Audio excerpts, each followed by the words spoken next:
أعوذ بالله من الشيطان الرجيم بسم الله الرحمن الرحيم والصلاة والسلام على أشرف المرسلين سيدنا محمد وآله وأصحابه وسلم ولا حول ولا قوة إلا بالله العلي العظيم. السلام عليكم ورحمة الله تعالى وبركاته. Jama'a masu sauraren mu a wannan gidan namu mai albarka wato Al-Ijaba 11 TV. Muna yi maku barka da wannan yammaci kuma muna yi wa kowa fatan alkhairi.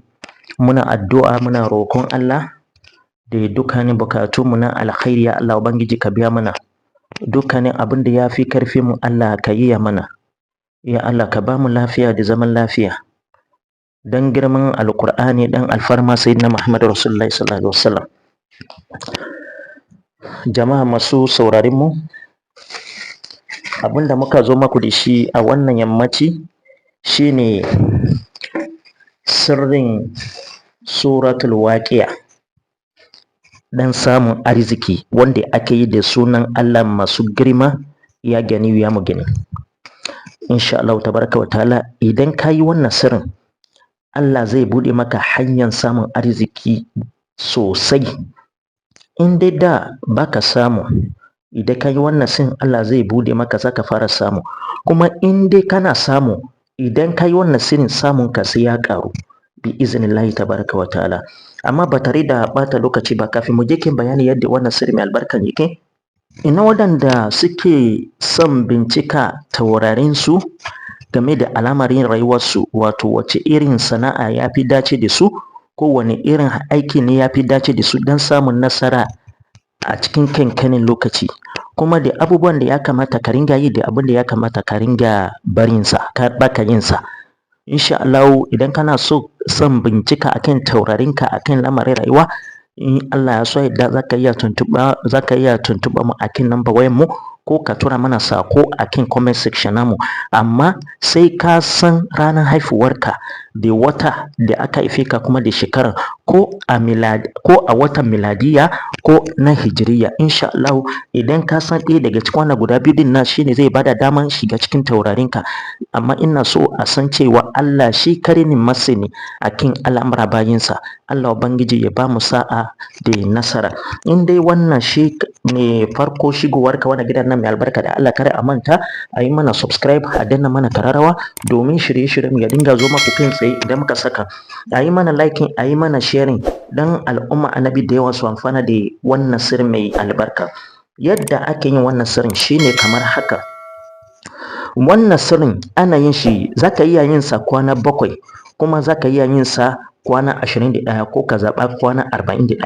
Abun ya danganta da yanayin karfinka. Amma idan ka yi shi aka ce ka zaɓi kwana 41 kana yin wannan sirrin, arzikinka zai fashe kuma zaka samu alkhairi sosai.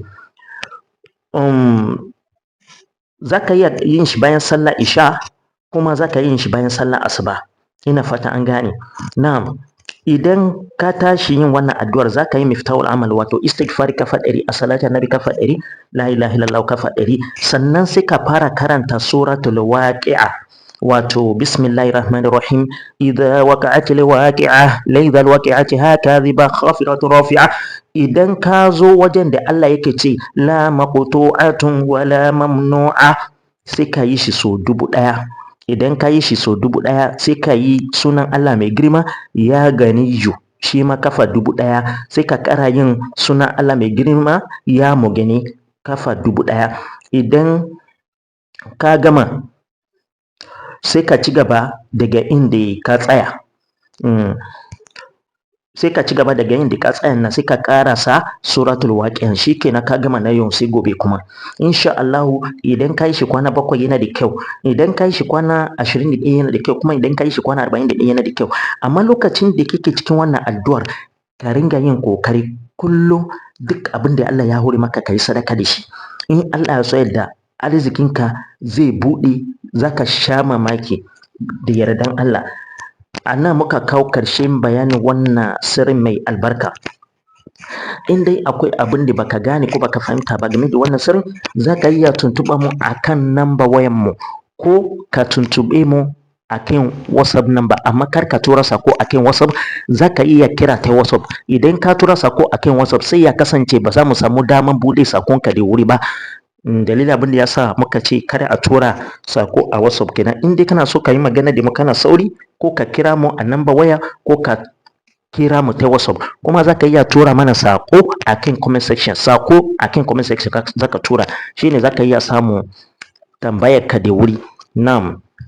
In dai wannan shine farko shigowar ka wani gidan nan mai albarka, da Allah kada a manta a yi mana subscribe, a danna mana kararrawa domin shirye-shirye mu ya dinga zo maku kai tsaye idan muka saka. A yi mana liking, a yi mana sharing dan al'umma annabi da yawa su amfana da wannan sirri mai albarka. Allah ubangiji ya samu dace kuma ya ba mu sa'a da nasara, ya bude mana kofofin arziki masu albarka dan alfarma sayyidina Muhammad sallallahu alaihi wasallam. Allahumma salli ala sayyidina Muhammad wa alihi wa ashabihi wa sallim. Assalamu alaikum wa rahmatullahi ta'ala wa barakatuhu.